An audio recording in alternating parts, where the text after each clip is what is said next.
ফেব্রুয়ারিতে ত্রয়োদশ সংসদ নির্বাচন আয়োজনের প্রস্তুতি সারছে নির্বাচন কমিশন। এরই মধ্যে স্বচ্ছ ব্যালট বাক্সের লক, লাল গালা, অফিসিয়াল সিল সহ ৮ ধরনের সামগ্রিক কেনাকাটা শেষ করেছে সাংবিধানিক প্রতিষ্ঠানটি।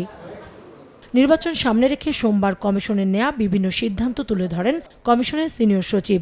জানান, নির্বাচনী রোডম্যাপের খসড়া প্রস্তুত, অনুমোদন পেলে চলতি সপ্তাহেই প্রকাশ করা হবে।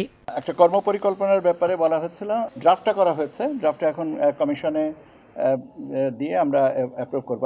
আমার বিশ্বাস যে এটা আমরা এই সপ্তাহের ভিতরে আপনাদেরকে দিতে পারবো। 82টা কনস্টিটিউয়েন্সি সম্পর্কিত যে আপত্তি আসছে সেটা আমরা শুনানি 24শে অগস্ট থেকে শুরু করবো, 4 দিন একটানা। এই নির্বাচনকালীন আইন শৃঙ্খলা তো উদ্বেগ প্রকাশ করার কোনো যুক্তিসঙ্গত কারণ নেই। সচিব জানান, ভোট কেন্দ্র বাড়ছে না, 3000 ভোটারের জন্য থাকবে একটি কেন্দ্র।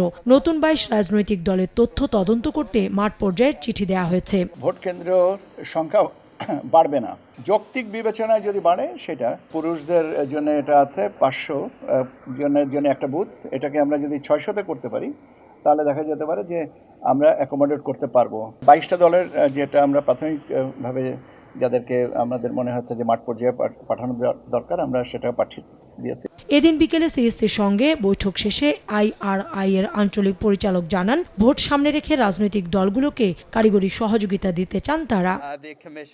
কাউসারা চৌধুরী কুমু, সময় সংবাদ, ঢাকা।